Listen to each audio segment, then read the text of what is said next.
रामपुर गांव में रहने वाला रमेश बहुत गरीब किसान था। उसकी पत्नी और एक बेटी की जिम्मेदारी उसी पे थी। घर का खर्चा चलने के लिए वो अपनी छोटी सी जमीन पर खेती किया करता था, लेकिन खेती में उसकी आमदनी कम और लागत ज्यादा लगती थी, जिसके कारण उसका गुजारा बहुत मुश्किल से हो रहा था।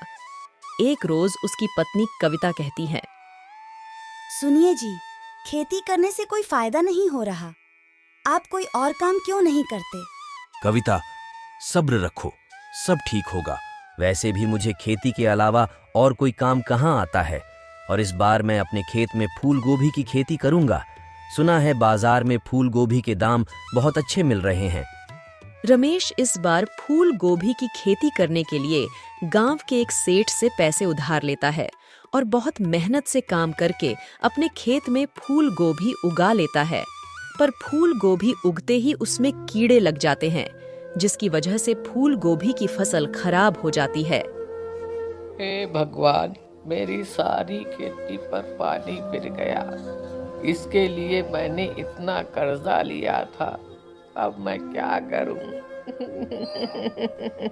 आज ही शांत हो जाइए। होने को कौन टाल सकता है? बाबा, बाबा, आप परेशान मत हो। घर चलो बाबा, घर चलो। जैसे तैसे करके कविता रमेश और अपनी बेटी को सुला देती है और खुद भी सो जाती है। आधी रात हो चुकी थी कि तभी रमेश उठकर कविता और अपनी बेटी की तरफ देखने लगता है।